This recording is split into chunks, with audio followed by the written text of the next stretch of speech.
Vale. A ver, vamos a meternos de lleno en esto. Tenemos aquí unos cuantos extractos de El Resplandor, de Stephen King, la edición en español, Sí, y el objetivo de hoy es desentrañar un poco cómo se teje el terror en esta historia, claro. que va mucho más allá de los sustos, de los fantasmas, va de los demonios que una familia ya lleva consigo a un lugar que parece, bueno, diseñado para despertarlos. Totalmente. La premisa, vamos, la conocemos todos. Jack Torrance, un escritor un poco en apuros, con un pasado complicado, acepta ser vigilante de invierno en el Hotel Overlook, aislado por la nieve, sí. Y se lleva a su mujer, Wendy, y a su hijo de 5 años, Danny, que tiene una habilidad muy, muy particular. Y es que ahí está la clave de todo. Para mí, lo fascinante de estos pasajes es cómo te dejan claro desde el minuto uno que el verdadero peligro eh, no es lo que hay en los pasillos del hotel. No. El peligro es lo que está en la cabeza de Jack, en la dinámica de esa familia. El Overlook no genera la maldad. La amplifica. Exacto, es un amplificador potentísimo. Es como una caja de resonancia para la ira, las tensiones, las debilidades que ya traen ellos en la maleta. La pregunta no es si el hotel está encantado. No, la pregunta es... ¿Quién es el verdadero monstruo aquí? Justo. Pues empecemos por el principio, la entrevista de trabajo. Jack se reúne con el director, Stuart Ullman, Mm, y... es que desde el primer segundo la descripción que hace Jack de él en su cabeza es brutal. Menudo empleaducho engreído. Ya hay una hostilidad ahí, sí, sí. Total. Ullman es este tipo bajito, pulcro, con su clavel en la solapa, que según Jack es para no parecer un empresario de pompas fúnebres. Todo en él es como control, formalidad. Una formalidad casi aséptica, y eso es lo que da mal rollo, ¿eh? Es en esa atmósfera tan corporativa, tan fría, donde Ullman suelta la primera bomba. Vaya si la suelta. De una manera totalmente profesional, como si te estuviera hablando, no sé, de la depreciación de los muebles del hotel, le cuenta a Jack la historia del vigilante anterior, Delbert Grady. Delbert Grady, invierno de 1970. Le dice que Grady, víctima de la fiebre de encierro, asesinó a su mujer y a sus 2 hijas con un hacha y luego se voló la cabeza. Y lo cuenta con una frialdad que pone los pelos de punta. Sí, casi da más miedo que la propia historia. Exacto, es que es esa frialdad. Y aquí viene lo interesante, porque la reacción de Jack no es la que te esperas. No se asusta, no se inquieta. ¿Qué hace? Se pone a la defensiva. Pero desde un pedestal de superioridad intelectual. Totalmente. Su reacción es básicamente echarle la culpa a Ullman por su proceso de selección.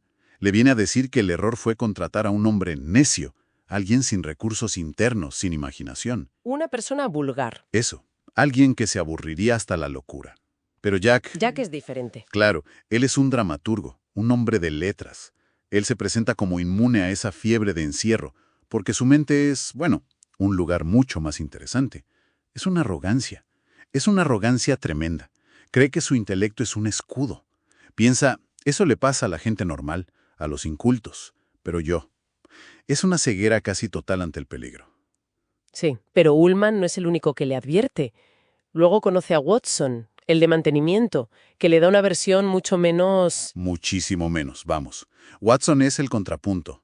Es terrenal, es visceral, habla sin tapujos. Le cuenta los escándalos del hotel, los suicidios, la mala fama que arrastra. Y cuando habla de Grady, lo hace con desprecio, pero un desprecio más real, más de la calle. Ya. De hecho, a espaldas de Ullman se refiere a él con unos insultos bastante gráficos, lo que te enseña la tensión que hay hasta entre el personal. Watson es la historia no oficial del Overlook. Y es Watson el que le presenta a Jack el peligro más tangible, más físico de todo el hotel. Algo que no es un fantasma. La caldera. La caldera. La descripción es genial. Una vieja puta con más remiendos que un mono conseguido en la seguridad social. Es una bomba de relojería literal, ahí, en el sótano. Y la advertencia es muy clara. Tiene que purgar la presión todos los días, sin falta. Porque, y cito, irá subiendo y subiendo. Y lo más probable es que usted y su familia despierten en la maldita luna. Es que es brillante cómo se introduce ese elemento. Es un peligro mecánico, industrial, que requiere una vigilancia constante. Sí, Y si atas cabos, te das cuenta de que no es la única bomba de relojería que hay en el hotel. ah, La caldera es el reflejo perfecto del propio Jack Torrance. Espera, explícame eso. ¿Cómo conectas una caldera vieja con la psicología de Jack? Piénsalo. Es algo antiguo, es inestable, está oculto en el sótano, bajo la superficie. Vale. Si no le prestas atención constante y no liberas la presión de forma controlada, acumula energía hasta que explota de forma catastrófica y se lo lleva todo por delante. Ya veo por dónde vas. Es exactamente lo que le pasa a Jack con su ira. Él también tiene una presión interna que necesita gestionar, y su historial demuestra que no siempre lo consigue. Claro. El propio Ullman en la entrevista lo dice muy diplomáticamente, ¿no? Que tiene un historial de accesos de mal genio. El más reciente, el que le costó el trabajo de profesor, fue un altercado con un estudiante, Josh Hatfield, que fue bastante violento. Sí, Jack lo justifica diciendo que el chaval le había rajado las ruedas del coche. Pero vamos, el texto deja claro que la reacción de Jack fue desproporcionada. Desde luego. Pero ese incidente que ya es grave es solo la punta del iceberg. Hay algo mucho peor en su pasado, algo que le atormenta y que define toda la dinámica familiar. El brazo de Danny. Exacto. El texto lo narra con un detalle, brutal, escalofriante. Danny, con 3 años, le desordena unos papeles de la obra que Jack escribía y derrama cerveza encima. ¿Y Jack? Y Jack, en un arrebato de furia ciega, lo agarra y le rompe el brazo. La descripción del sonido, el chasquido del hueso al romperse, es un punto de inflexión. Sí, lo describe como un sonido preciso que separaba el pasado del futuro. Es el trauma fundacional para los 3. Es terrible. Es que eso lo cambia todo. No estamos hablando de un padre que a veces pierde los nervios. Es un hombre que ya ha sido capaz de herir físicamente a su propio hijo de una forma horrible. Y todo esto está relacionado con su alcoholismo. Está íntimamente ligado. Jack insiste a sí mismo y a los demás en que ha dejado de beber. Y el punto de inflexión para dejarlo fue otra noche de descontrol cuando él y su amigo Al Shockley, borrachos, casi atropellan a un ciclista. Ya. Para lo que la historia sugiere es que el alcohol no era la causa de la ira, sino el lubricante. Le daba permiso para soltarla. Exacto. Ahora que no bebe, la ira sigue ahí, latente, sin su válvula de escape habitual. Y está buscando una nueva salida. La presión en su caldera interna sigue subiendo. Y Wendy está en medio de todo esto. ¿Cómo vive ella con ese miedo constante? Porque tiene que ser aterrador amar a alguien y a la vez tenerle miedo. Para Wendy es una agonía, sí. Hay una línea potentísima en el texto donde la palabra divorcio le aparece en la mente. Sí, la recuerdo. Pero no es solo la palabra, es la imagen. Un cartel pintado con letras rojas cubiertas de serpientes sibilantes y venenosas. ¡Uf! ¡Qué imagen! Ese es el nivel de terror que le provoca la idea. Se siente atrapada. Claro. Por un lado ama a Jack y quiere creer que el Overlook es la oportunidad para que todo se arregle. Por otro, vive con el pánico de que la bomba que es Jack vuelva a estallar. Y además, teme repetir la historia de su propia madre, de su matrimonio fallido. Es una mujer en una situación imposible. Entonces, tenemos un hombre con una violencia que apenas contiene y una mujer paralizada por el miedo y la esperanza. Y en medio de los dos, un niño de 5 años. Un niño que lo ve todo. Danny. Y que ve mucho, mucho más de lo que nadie imagina. Danny tiene lo que al principio parece un amigo imaginario, Tony. Sí. Pero Tony no es el típico compañero de juegos invisible. Tony le muestra cosas.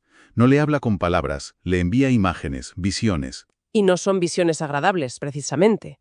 Antes de llegar al hotel ya le está mostrando cosas aterradoras. Desde luego.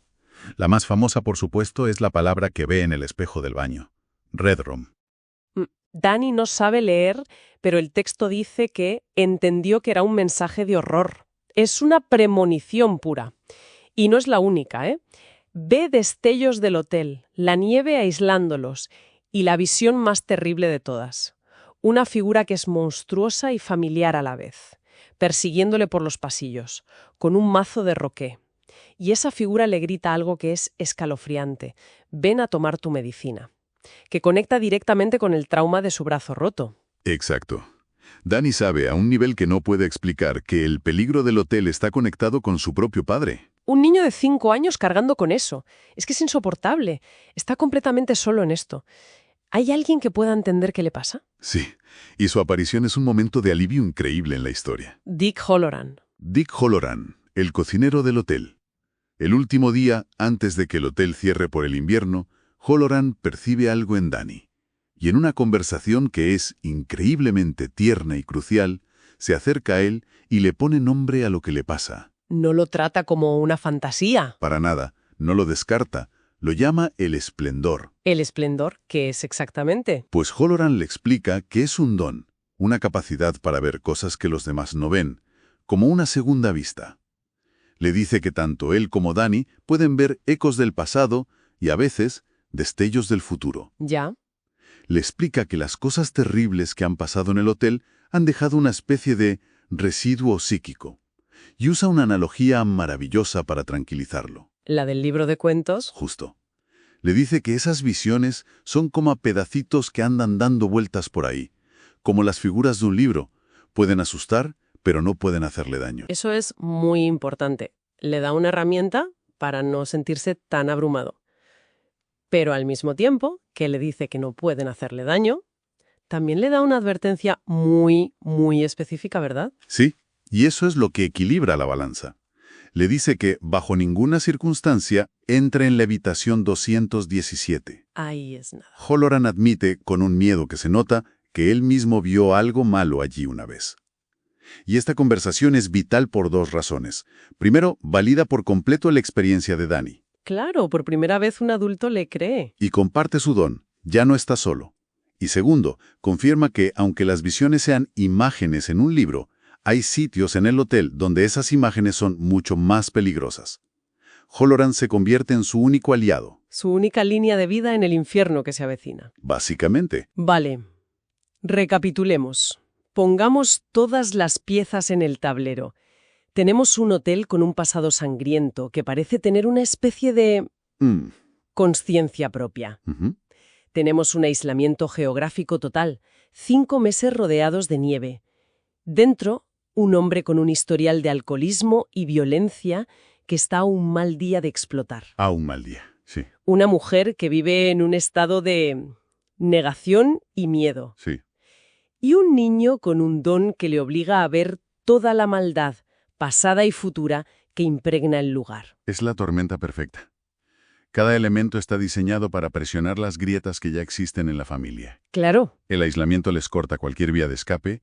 La historia del hotel, con el precedente de Grady, normaliza la idea de la violencia como una solución. Ya. De arrogancia de Jack le hace bajar la guardia. Y el esplendor de Dani actúa como un catalizador, asegurando que ningún secreto pueda permanecer enterrado. Todo, está destinado a salir a la superficie, amplificado por el Overlook. Jack cree que su inteligencia le salvará. Wendy espera que un nuevo comienzo sea suficiente. Y Dani, que es el único que realmente ve el peligro, es solo un niño de 5 años atrapado entre dos fuerzas a punto de chocar. El escenario está completamente preparado para la tragedia. Y Halloran le asegura a Dani que las visiones del hotel son como imágenes en un libro, incapaces de causar un daño real. Y esto nos deja con una pregunta final, una idea para darle vueltas. A ver. Si una persona ya lleva dentro su propia oscuridad, una historia de ira y violencia como la de Jack Torrance, ¿pueden esas imágenes del hotel influir en ella? ¿Pueden susurrarle al oído, empujarla, amplificar los demonios contra los que ya lucha? En otras palabras, ¿puede un fantasma apretar el gatillo si la pistola ya está cargada y en la mano de la persona adecuada?